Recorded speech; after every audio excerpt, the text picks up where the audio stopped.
Bonjour vie victorieuse, j'ai l'immense privilège de t'apporter la parole d'aujourd'hui en ce qui a trait du courage dans l'épreuve. Glorieux Père très saint, je te bénis et te remercie pour ce moment. Seigneur, tu es tellement bon, tu es tellement grand, tu es tellement glorieux. Merci pour tout ce que tu fais et tout ce que tu continueras de faire parce que ta bonté, elle n'a pas de fin. Glorieux Saint-Esprit, je te bénis et je compte sur toi pour ma vie, mais aussi pour la vie de toute personne qui écoute cette vidéo. Parce que sans toi, nous ne pouvons rien faire, mais je te loue parce que tu es toujours là et toujours fidèle. Au nom de Jésus-Christ, Amen. Amen, Amen. Donc vraiment, tu as besoin de courage dans l'épreuve. Alors vraiment, si tu te dis, ben moi, je n'ai pas besoin de courage dans l'épreuve, ben, je te dirais vraiment, tu es cette personne parfaite dans la Bible, bon, qui n'a jamais péché, hein. Bon, ça n'existe pas, hein.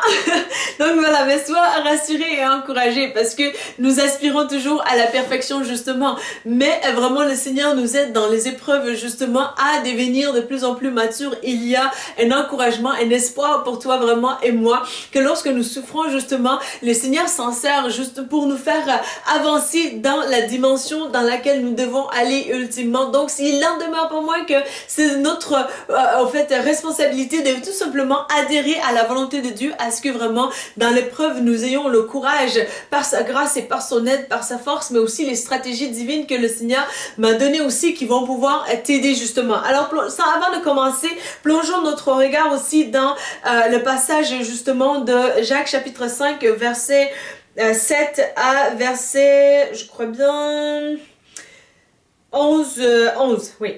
Donc, ça dit ici, le courage dans l'épreuve, c'est le titre, justement. Alors, frères, patientez donc jusqu'à ce que le Seigneur revienne. Pensez au cultivateur, il attend les précieuses récoltes de sa terre, il prend patience à leur égard jusqu'à ce que tombe la pluie de l'automne et du printemps. Vous aussi, prenez patience, soyez pleins de courage, hein, car la venue du Seigneur est proche. Ne vous rependez pas en plainte les uns contre les autres, hein. Frères, donc si vous ne voulez pas être condamnés, voici que le juge se tient déjà devant la porte. Frères, prenez comme modèle des patiences persévérantes dans la souffrance des prophètes qui ont parlé de la part du Seigneur. Oui, nous disons bienheureux ceux qui ont tenu bon. Vous avez entendu comment Job a supporté la souffrance. Vous savez que le Seigneur a finalement fait en sa faveur parce que, fait en sa faveur parce que le Seigneur est plein de bonté et de compassion. Donc, voilà. Alors, vraiment, c'est que nous savons que le Seigneur, il est fidèle, il est bon. Il nous fait du bien. Donc vraiment, dans ces passages, il est important pour toi et moi de comprendre qu'il faut tenir bon. Dans l'épreuve, dans la souffrance, c'est des moments d'inconfort, c'est des moments que je ne t'apprends pas, à la surprise des choses, du fait que vraiment tu es en état de l'agonie et que tu as hâte que ça finisse. C'est comme un peu en fin de grossesse, hein, madame un peu, pas qu'un peu, elle est plus inconfortable. Donc il y a peut-être la chaleur si tu es en fin d'été et tout. Il y a peut-être aussi des enflures un peu plus, donc la rétention d'eau.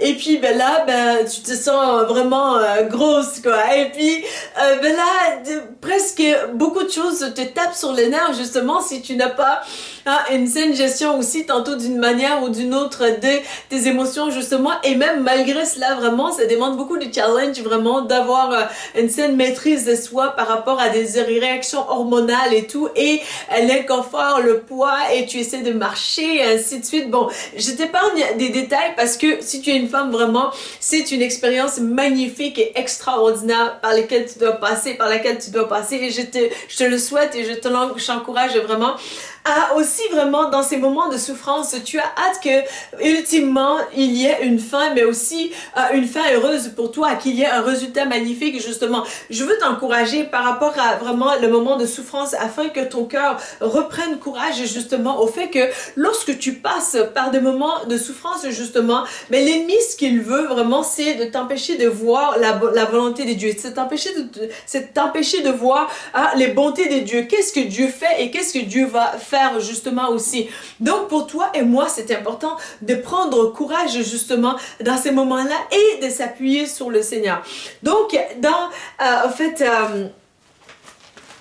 dans tout ce par quoi tu peux passer justement, les souffrances vont être vraiment au service aussi de Dieu pour t'amener à où ce que tu dois être. Parce que l'important ici dans ces moments-là, c'est vraiment aussi de comprendre que ce n'est pas des frères et sœurs contre qui on doit chialer justement. Donc qu'on doit commérer, qu'on doit dire leur faute ou quoi que ce soit. Donc des frères et sœurs dans le corps de Christ, nous avons le seul papa ensemble parce que ceux qui ont l'esprit de Dieu justement sont enfants de Dieu le Père. Donc nous sommes ses enfants et entre frères et sœurs, ce n'est pas ça, ce n'est pas là le problème. C'est vraiment que le problème est que l'ennemi qui s'acharne contre toi et contre moi et contre les frères et sœurs justement. Donc il y a lieu de vraiment comprendre cela pour atténuer justement aussi notre souffrance et aller dans une dimension de courage aussi. Donc, il est important aussi pour toi de pouvoir discerner que vraiment, Dieu veut que tu tiennes bon au fait que vraiment, comme les prophètes ont tenu bon justement. Et il y a aussi l'exemple comme un peu de Job qui a été mentionné. Job vraiment qui avait tellement souffert, mais qui a attendu, qui a patienté. Et vraiment, les mots au fait importants dans ces moments-là qui amènent aussi à un encouragement, à l'aboutissement ou justement à des beaux projets à la fin de la souffrance. C'est vraiment aussi la patience. Je peux t'entendre crier. Si tu es comme moi, vraiment, je peux t'entendre crier parce que la patience, ce n'est pas donné à tous vraiment. Et moi, personnellement, c'est un des challenges que je vis justement dans ma vie chrétienne. Mais je rends gloire au Seigneur parce que je ne suis pas au niveau où j'étais quand j'ai commencé ma vie chrétienne. Donc, il faut aussi s'encourager, s'encourager dans notre foi, dans comment est-ce qu'on marche et comment est-ce qu'on avance aussi ultimement dans la dimension à laquelle Jésus nous appelle à avancer. Donc, vraiment, sois encouragé et au fait que vraiment tu vas ultimement apporter vraiment de beaux fruits à la fin avec le passage au fait forcé un peu plus parsemé de douleurs et des difficultés justement. Le Seigneur il est fidèle, il a vu tes larmes, il a vu les situations et il dit aussi vraiment comme que le cultivateur il attend, donc il attend les précieuses récoltes de sa terre, il prend patience à leur égard jusqu'à ce que tombe la pluie de l'automne et du printemps. Donc, jusqu'à ce que vraiment aussi la bénédiction de Dieu soit là. Les pluies de bénédiction de Dieu viennent vraiment. Entre-temps, toi et moi, nous avons besoin de s'encourager. Nous avons besoin de rester unis dans le corps de Christ. Nous avons besoin de tout simplement regarder à Christ au fait que vraiment notre vie ne tient qu'à lui seul et que il va faire ce qu'il a promis de faire justement et que nous allons pouvoir y arriver en bonne et due forme et à bon temps aussi, en temps et lieu. Donc, c'est important pour toi et moi vraiment de réaliser ce fait que lorsque vraiment nous tombons dans les moments de souffrance justement, de se relever aussi à travers la parole de Dieu, de s'appuyer sur la parole de Dieu, de vraiment proclamer la parole de Dieu et de tout simplement décider de marcher par la parole de Dieu et de vraiment s'accorder à cela parce que lorsque tu vis par ces souffrances-là, justement, tes sentiments vont te dicter beaucoup d'informations, mais beaucoup. Puis la plupart, je peux te garantir, ne sont que vraiment des mauvaises décisions, vraiment, qui veulent tout simplement mettre fin rapidement à la souffrance, à la douleur. Si tu t'es enceinte, vraiment, à la fin, tu te dis, d'une manière ou d'une autre, il faut que cet enfant-là puisse sortir. Et parce que là, le dos fait mal, en fait, l'inconfort un peu plus. Bon, dans ma vie, vraiment, Dieu m'a fait grâce par rapport à ma grossesse et je crois que le Seigneur peut te faire grâce aussi. Mais vraiment, il y a beaucoup d'inconfort justement dans les moments de souffrance où on a hâte justement à l'aboutissement. On s'est dit, mais vraiment, il faut que ce soit là. Et si vraiment tu étais comme moi un peu plus et qui souffrait d'impatience justement, prie comme je l'avais fait aussi, demande au Seigneur de son aide vraiment parce que dans ces moments-là justement, dans la patience, le Seigneur va ouvrir tes yeux pour que tu puisses comprendre attendre. Parce que lorsqu'on est dans l'impatience, justement, ben, c'est comme un peu, on veut aller en quelque part et puis, ben, il y a tellement de bénédictions sur le chemin et on prend le train, mais c'est pas un train ordinaire. On veut prendre vraiment le train le plus rapide, donc qui fait juste fiou. Et puis là, ben, entre-temps, ben, le chemin, on risque vraiment de tout simplement oublier bien des choses et de ne pas voir non plus beaucoup de choses parce que la vitesse est trop élevée, justement. Donc Dieu va à notre rythme aussi pour nous permettre justement de cultiver cette patience-là en nous parce que nous l'avons pas de manière innée et la société vraiment aussi apporte un lot de souffrance à cet effet-là que vraiment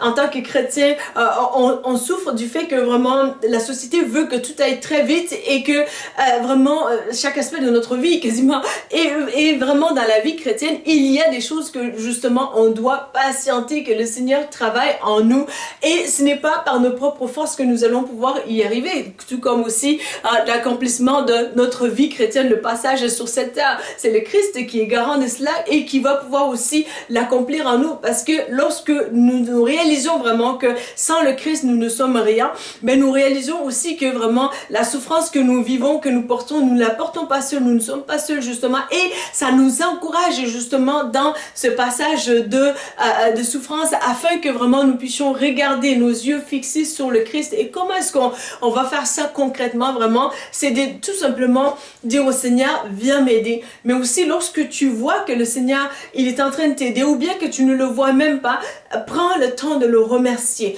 Remercie le Seigneur malgré que vraiment les choses qui vont mal, mais vraiment il y a des choses aussi que le Seigneur est en train de bâtir. Bien souvent, c'est l'exploit même qu'on peut faire dans les moments les plus douloureux de notre vie justement. Donc ces exploits-là, remercie le Seigneur pour ces exploits-là parce que ça va essayer d'un peu contrebalancer les situations pour t'amener justement à la réalisation du fait que vraiment c'est vraiment quelque chose qui est on purpose, qui est planifié d'avance, qui n'est pas une erreur. Donc c'est un passage magnifique en soi et ça va t'aider vraiment aussi à pouvoir bien patienter la pluie qui s'en vient, les pluies et bénédictions. Alors que vraiment aussi, tu patientes par la grâce du Seigneur, des choses que Dieu a mis en toi vont pouvoir mûrir tranquillement et bien être assimilées. Parce que contrairement à la rapidité, au fait, lorsqu'on va vite par rapport à ces choses-là, c'est que tout simplement, on a eu l'expérience et on va à une autre expérience. On n'a pas le temps vraiment de bien gérer les choses, bien les asseoir dans notre cœur vraiment. Et que vraiment les graines, les semences qui ont été mises en nous justement puissent prendre le temps de s'éclore tranquillement dans la terre fertile et tout qui est notre cœur justement. Donc c'est important pour toi et moi de réaliser cela et d'être encouragé par les moments de souffrance par lesquels nous passons parce que l'ennemi, ce qu'il veut te faire croire justement, c'est que c'est une perte de temps, c'est une perte émotionnelle et que vraiment tu as envie de chialer contre l'humanité entière, surtout des frères et sœurs, parce que parfois en tant que frère et sœur, on ne comprend pas tout qu'est-ce qui se passe. Dieu m'a fait grâce, il me montre beaucoup de choses, mais vraiment, moi-même, j'ai causé même des souffrances par le passé à d'autres personnes parce que je ne savais pas la dimension spirituelle de qu'est-ce qui se passait derrière le portrait du rideau spirituel. Et en fait, j'avais la solution pratico-pratique pour dire tout simplement, fais ceci, fais cela, et puis ça va bien aller et tout, tu n'as qu'à faire ça. Mais vraiment, il y avait d'autres choses à considérer qui faisaient en sorte que des frères et sœurs pouvaient être en souffrance justement. Et bien souvent, vraiment, dans ces moments-là, lorsque tu es dans la souffrance, justement, tu n'as pas nécessairement envie d'entendre vraiment la solution micro-ondes pop-up là, alors que Dieu t'appelle aussi à attendre. Donc, il y a une souffrance due à cela, mais je t'encourage à ne pas chialer contre des frères et sœurs et de tout simplement demander la grâce du Seigneur pour qu'il t'aide justement à être une personne patiente envers des frères et sœurs et à aimer les frères et sœurs, à rechercher l'unité avec des frères et sœurs, à encourager des frères et sœurs, mais aussi tout en protégeant ton cœur, que le Seigneur t'accorde sa grâce aussi vraiment, afin que dans les moments de souffrance, tes amis ne soient pas comme les amis de Job, mais que ce soit des amis vraiment qui ont un peu plus d'intelligence, qui vont vraiment te soutenir, qui vont t'encourager, qui vont avoir la sagesse de Dieu justement de se se taire là où il faut se taire et vraiment de parler là où il faut parler et de aussi gérer les choses pour que toi aussi tu sois bien et que dans l'ensemble nous puissions aller en fait à bon port ensemble. Donc vraiment, voilà les messages que j'avais sur le cœur pour toi aujourd'hui. Si tu as aimé ces messages, n'hésite pas à les liker, n'hésite pas à les partager, n'hésite pas à t'abonner à notre chaîne pour ne pas manquer de prochaines vidéos. Il m'a fait très plaisir de te servir aujourd'hui et je te dis merci. À bientôt pour une prochaine vidéo. Merci. La Bible mentionne que si vous confessez Jésus-Christ comme Sauveur et Seigneur, que vous serez sauvés. Pour l'accepter, il vous suffit de dire ces mots avec moi. Seigneur Jésus, je te demande pardon pour mes péchés. Viens dans mon cœur. Je t'accepte comme mon Sauveur et mon Seigneur. Donne-moi ton Saint-Esprit et conduis-moi sur le chemin de la vie éternelle. Amen.